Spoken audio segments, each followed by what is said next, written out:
जय बाबाजी कृषी सेवा केंद्र उगाव यांच्या वतीने आयोजित जय बाबाजी शेतकरी गुणगौरव सोहळा 2024 तसेच द्राक्ष हंगाम मार्गदर्शक चर्चासत्र आज संपन्न झाले। निफाड तालुक्यातील पांडुरंग लॉन्स उगाव येथे हा कार्यक्रम पार पडला। येणाऱ्या द्राक्ष हंगामातील मिळालेले हवामान अंदाज लक्षात घेता अतिरिक्त आणि अवेळी येणाऱ्या पावसामुळे उद्भवणाऱ्या समस्या त्यावरील उपाययोजना तसेच आपल्या द्राक्ष बागेतील पाणी नियोजनासाठी कृषी क्षेत्रातील तज्ञांना चर्चासत्रासाठी आमंत्रित करण्यात आले होते। परिसरातील प्रगतशील तसेच प्रयोगशील शेतकरी कृषी आणि सामाजिक कार्य असलेल्या व्यक्तींचा सन्मान करण्यात आला। अरविंद खोडे कॉन्टॅक्ट थेअरीचे प्रचारक, Annudada More, Patreli foods farmer producer company limited पाणी व अन्नद्रव्य व्यवस्थापन, Swapnil Gite business transformer coach, founder director genius plus Educare यांनी उपस्थितांना मार्गदर्शन केलं। कार्यक्रमस्थळी विविध कंपन्यांचे उत्पादनाचे स्टॉल लावण्यात आले होते, तर चर्चासत्र झाल्यानंतर लकी ड्रॉ काढण्यात आले। यातील विजेत्या शेतकऱ्यांना गृहोपयोगी वस्तू भेट स्वरूपात देण्यात आल्या। स्नेहभोजनाने कार्यक्रमाचा समारोप झाला। सदर कार्यक्रमाचे नियोजन नाशिक येथील पिक्टोग्राम इव्हेंट्स या कंपनीद्वारे करण्यात आले होते।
मी अमोल सुरेश डोमसे, जय बाबाजी कृषी सेवा केंद्र संचालक।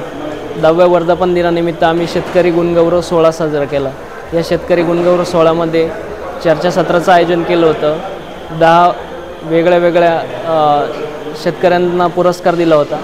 त्याचप्रमाणे 10 गिफ्ट ठेवले होते लकी ड्रॉसाठी।